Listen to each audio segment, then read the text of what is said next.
da Escola de Música da UFRN, aqui na cidade de Natal. E eu sou orientada pelo professor Dr. Ranilson, que também é coautor desse artigo que apresentaremos na Abrapem. O meu trabalho tem como título Ritmo Brasileiro do Nordeste, a linguagem utilizada pelo contrabaixo elétrico. A princípio, vamos ressaltar a importância da compreensão dos padrões rítmicos, que aqui a gente vai chamar de ritmo guia, né, na prática musical do baixista. A importância dessa compreensão e de como isso interfere na forma que esse baixista vai desenvolver a linha de condução. Né? Então, entender um pouco sobre a instrumentação, sobre o contexto histórico de cada gênero. No caso, para esse trabalho, utilizando 4 gêneros: o shot, o baião, o maracatu e o frevo. Então, uma citação, Carvalho reafirma essa ideia da importância de o baixista compreender precisamente sobre os ritmos guias, né? As células rítmicas características de cada gênero. Então, aqui ele ressalta, né? Pelo fato do contrabaixo ser responsável pela execução da linha de baixo, sendo esta linha e uma melodia que sintetiza aspectos rítmicos e harmônicos, fundamentando a base dos agrupamentos da música popular, espera-se do baixista um bom conhecimento dos padrões rítmicos e dos acentos que orientam a estruturação da base. Paralelamente aos aspectos rítmicos, a linha de baixo possui uma importante função melódico-harmônica de conduzir a sequência dos acordes e muitas vezes de complementar a melodia principal. Né? Então, só ressaltando essa importância da compreensão do ritmo guia para que, posteriormente, haja um desenvolvimento de uma condução fundamentada realmente no que faz gerar características específicas de cada gênero. Né? Aqui, o método que a gente utilizou como referência para a construção dos exemplos práticos, para além dos exemplos sugeridos por mim, né, e por Ranilson. Então, a gente utilizou como referência de material, de método, o método do Adriano Gifone, Música Brasileira para Contrabaixo. Aqui um pouco da metodologia do trabalho, né? A gente buscou captar a realidade dinâmica desse objeto de estudo. Então, dessa forma, a pesquisa tem como objetivo compreender, descrever e explicar como desenvolver a linha de condução de baixo elétrico a partir de uma ritmo guia e das músicas do repertório da música nordestina. Tá? Aqui também um pouco sobre a prática no cotidiano do baixista, né? Desenvolver novos caminhos relativos à construção dessa linha de condução. Tá? E aqui só ressaltando a pesquisa exploratória. Né? A grande maioria dessas pesquisas envolve levantamento bibliográfico, entrevista com pessoas que tiveram experiências práticas com esse problema pesquisado, análise de exemplos que estimulem também a compreensão. Aqui só um pouco sobre os recursos tecnológicos que eu utilizei, o Moisés.ai, que é um site, né? E também um aplicativo, o NTuning, que é um aplicativo, e o MuseScore. Então, eu usei essas três ferramentas, né, esses recursos tecnológicos, na parte da criação de exemplos, da transcrição dos exemplos também. Aqui um pouco sobre o baixo elétrico, né? Ressaltar que o baixo elétrico caminha nas 3 frentes que estabelecem a base da música, né? Tanto na harmonia, na melodia, como no ritmo. Né? Então, o baixo desenvolve a sua função de forma melódica, mas passeando pelo contexto rítmico e também harmônico. Aqui eu trago os ritmos guias de cada estilo, né? Do shot, do baião, do maracatu e do frevo. E é isso, obrigada. E aqui minhas referências, as referências que eu utilizei para construir esse trabalho.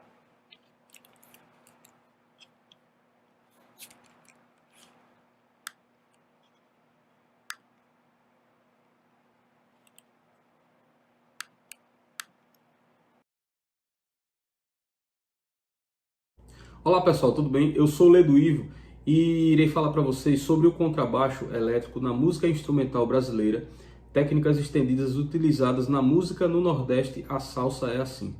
Esse trabalho ele foi desenvolvido em parceria com o amigo Ranilson Bezerra de Farias.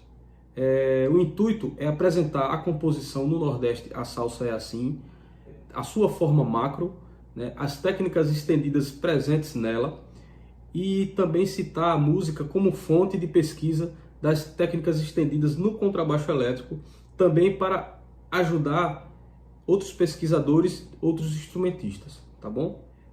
Sobre a música No Nordeste a Salsa é Assim, né? É uma composição de minha autoria.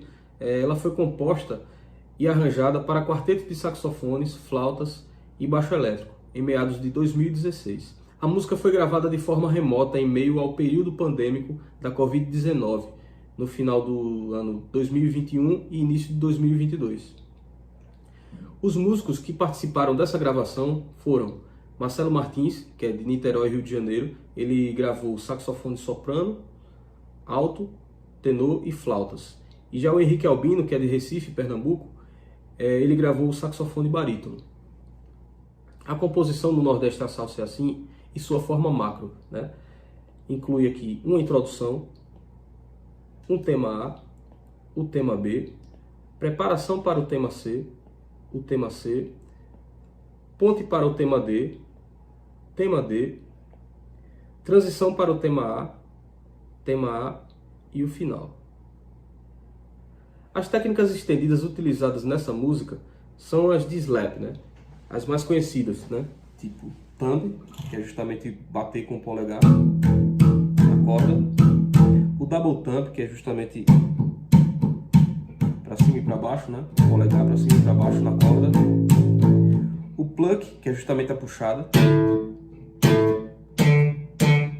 E o double pluck, que é justamente puxando com o indicador e também com o médio. Certo? Ao juntar os dois, que é justamente o double thumb e o double pluck, fica assim. Na mesma corda.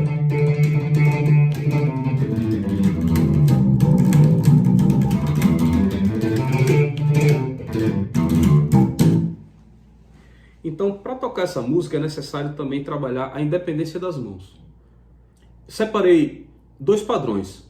O padrão 1, vocês vão ver aqui que nessa seta de cima, né, corresponde à mão direita, onde vocês estão vendo aqui, ó, que são notas percussivas, certo? E já a seta vermelha de baixo é justamente a mão esquerda, que faz a condução, certo? Então, mais ou menos por aí.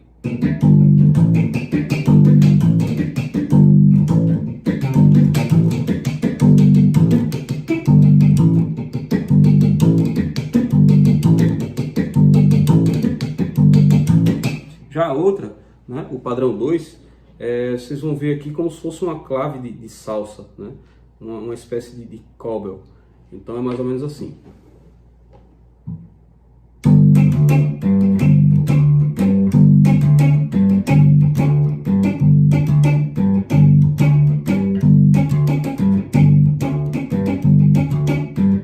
Não necessariamente precisa fazer do mesmo jeito que está escrito aqui, é só um padrão para termos aí um norte.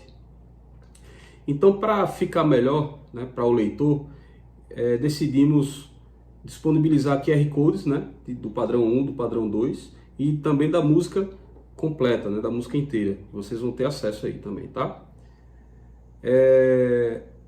Esse trabalho ele visa contribuir para a comunidade de baixistas, né, em pesquisas futuras, sobretudo tendo o contrabaixo elétrico como utilizando técnicas estendidas na música brasileira. Encontramos trabalhos sobre performance do contrabaixo acústico.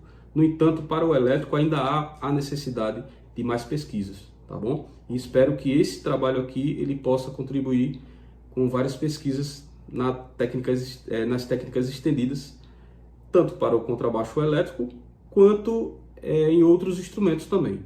E aqui segue algumas referências utilizadas. E aqui temos o QR Code da música completa. Espero que vocês gostem. Muito obrigado.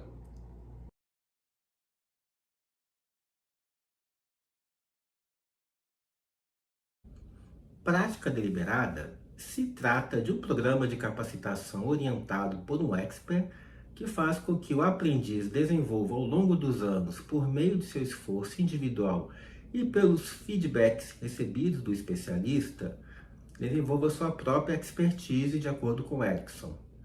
A autopoiese, de acordo com Varela e Maturana, é o conjunto de interações neurobiológicas que um organismo realiza acoplado em seu ambiente circundante para extrair dele os recursos necessários para assegurar sua sobrevivência até que estes recursos se esgotem. Como esses conceitos podem se relacionar entre si? Através de uma analogia, que, de acordo com Steve Larson, é um dispositivo cognitivo que cuida da transferência de padrões sensórios, motores e afetivos da vida prática para o pensamento abstrato. Nesse caso, pode-se dizer que esses padrões que o organismo utiliza para interagir com o ambiente no dia a dia são semelhantes aos que o performer utiliza para executar o seu instrumento durante a prática deliberada, como tentarei exemplificar a seguir. Como a prática deliberada pode ser análoga à autopoiese. Há instrumentos musicais cujos gestos se apreendem com mais naturalidade, como o ato de estender os braços para a frente para tocar piano, abraçar um violoncelo ou aproximar as mãos para tocar clarinete, por exemplo. No caso do violino, cuja postura se poderia dizer que há aspectos menos evidentes nesse sentido de apreensão de gestos do cotidiano, é necessário buscar outros caminhos para que esses gestos sejam assimilados tão naturalmente quanto possível como em relação a outros instrumentos. No caso da mão direita, que segura o arco, vou pegar o arco do meu violino, pode-se dizer que o movimento de pronação, que é esse movimento de rotação de pulso, que nós utilizamos para fazer com que o indicador encoste na baqueta do arco do violino, é um gesto semelhante ao de girar uma chave para trancar uma porta, esse movimento de rotação de pulso da mão direita, na pronação. O movimento de conduzir o arco com flexão de pulso pode ser considerado semelhante ao movimento de pintar uma cerca, como o Sr. Miyagi fazia com o Daniel San no filme Karate Kid dos anos 80. Comigo aconteceu uma coisa bastante curiosa. Na primeira vez que saí com a minha esposa, ela percebeu que eu segurava os talheres na mão direita de maneira pouco usual. Era muito parecida a maneira com a que eu pego no arco do violino. Então, para exemplificar melhor, tenho essa colher aqui, e eu pego na colher normalmente dessa forma, sem pensar, de maneira semelhante à do encaixe da mão no arco no violino. E não dessa forma, que é a maneira que as pessoas costumam utilizar para segurar a colher. Aconteceu uma coisa ao contrário. Eu adaptei um gesto do arco do violino para um gesto do cotidiano sem que eu percebesse isso. Para segurar o violino propriamente dito, eu vou arredar um pouco a cadeira para trás para pegar o meu violino. Eu peço que o estudante deixe o seu braço esquerdo, a linha esquerda estendido à frente. Peço para ele colocar o polegar atrás da caixa do instrumento e os outros dedos acima do tampo do instrumento. Então, voltando à posição com os braços alongados, eu peço que ele rotacione o braço, que é um gesto bastante simples de se fazer, e traga o violino no gesto de alavanca, até que ele pouse naturalmente em cima do ombro esquerdo. Com esses exemplos que acrescentei agora, minha intenção era tentar demonstrar muito rapidamente que a maneira que o organismo interage neurobiologicamente no ambiente pode se aplicar a diversas atividades, como a performance de um instrumento musical. Ou seja, é possível dizer que há processos cognitivos do cotidiano aplicáveis na performance do violino. E dessa forma, a prática deliberada que alicerça essa performance pode ser abordada como uma atividade neurobiológica, portanto, análoga à autopoiese.